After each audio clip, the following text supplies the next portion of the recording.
RBRBoxing here at Hillcrest Boxing, talking to Ernesto Rodriguez here, head trainer for the IBF Jr Middleweight Champion of the World, Jarrett Hurd. He's preparing less than a month now away for Erislandy Lara unification bout on Showtime. That's April 7th in Las Vegas, which was just recently announced.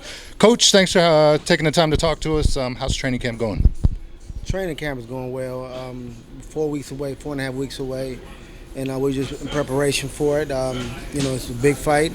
Jarrett is excited. He's really looking forward to making a statement in this fight and becoming the number one 154-pounder in the world.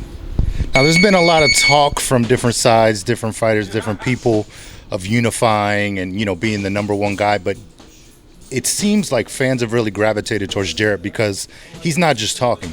Each fight now, he's taking the steps towards unifying. Have you guys felt that love? Have you felt that, acceptance, I guess, from fans who are pretty pushy and, wanting boxers to fight the best? And I think Jarrett is really moving towards that. How have you, being at different fights and experienced the fans online, how have you felt that people are responding to him?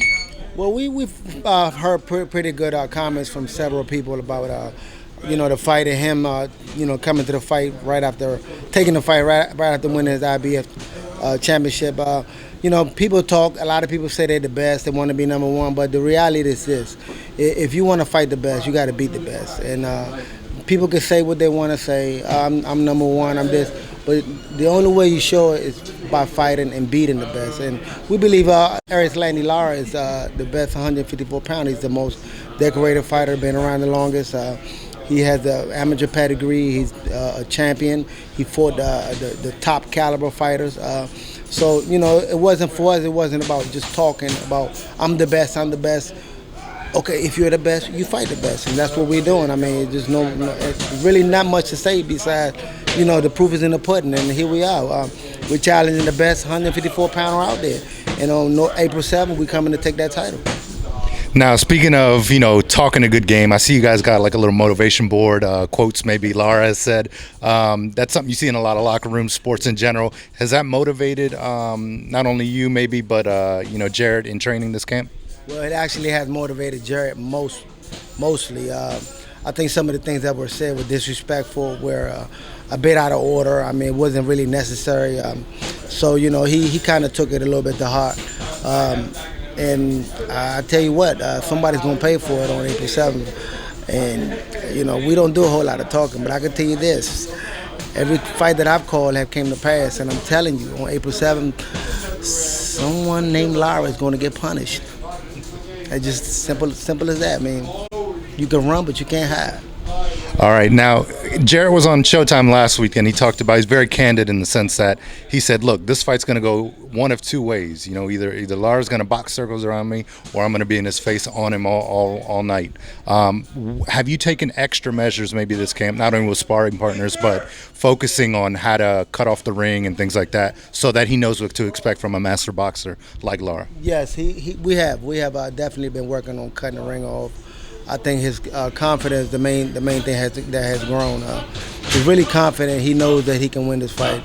It's not a make-believe type fight. He really believes that he can win this fight. We believe that he can win the fight.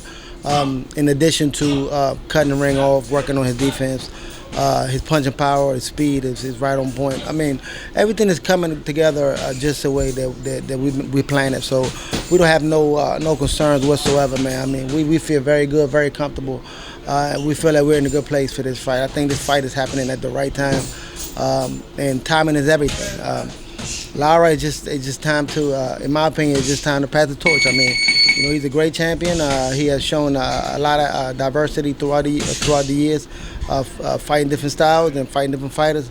But I don't believe he's ever fought anyone like Jarrett Hurd. He's not the typical normal type of fighter. He's an awkward fighter with heavy hands.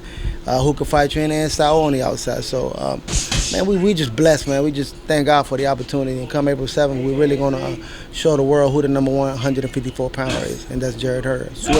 Swift Jarrett Hurd, not Jarrett Swift Hurd. Swift Jarrett Hurd. You kind of introduced a new wrinkle against Trout with her going southpaw. Is that something that you guys are continuing to work on? It seemed to work well for him in the last fight. Is that something that you may show April 7th or some other tricks up your sleeve? Absolutely. The thing is that we've been working on that for quite some time. We just never really applied it until the Trout fight, because we felt that, you always got to give somebody what they don't expect. And the same thing comes in with Lara. I mean, if Jarrett if he feels as though he needs to switch southpaw, I feel very, very comfortable with him switching southpaw. I mean, he's been doing it in the gym. He was fine with it, and he dropping that left hand just as hard as the right hand. He's putting a lot of leverage, which is what I like to see when a fighter switches up. He's able to put a lot of leverage and a lot of body behind his punches. As far as the footwork, it's coming along. I mean, he's still growing. He still has a lot to grow, a lot of growth to do, and that's part of that's what I call evolution. A fighter, every time he fights, he gets better and better. I mean, for us, I believe this is just the beginning. We're focused on Lara right now, but there's a lot of big things come after this fight. So come April 7th, man, we're really, really looking forward to stepping in there with Lara, because you guys will see a good fight. Now, I know they just announced Las Vegas as the location. That city has to have a special place for you guys, because that's kind of where Jarrett got put on the map with the big win over Galarza, right? Absolutely. So, I mean, talk about the location being there and maybe, having another signature win for Hurd moving forward.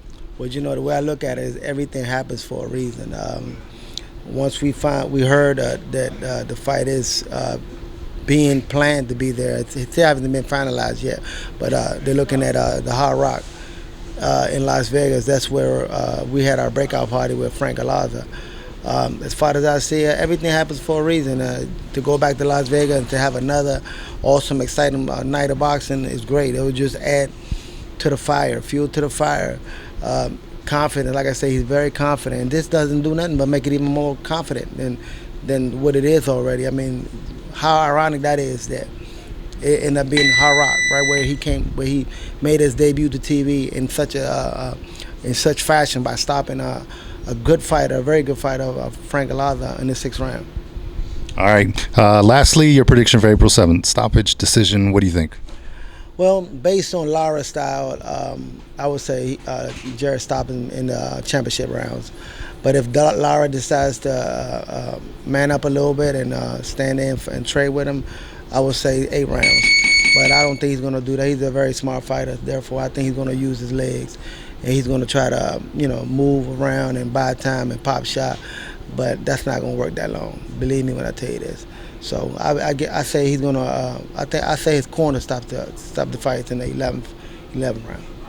All right, there you have it, straight from the man, Ernesto Rodriguez, head trainer for Swift Jarrett Hurd, April 7th against Erislandy Lara on Showtime, RBRBoxing. We appreciate your time. We'll check in with you after the fight. All right, thank you, sir.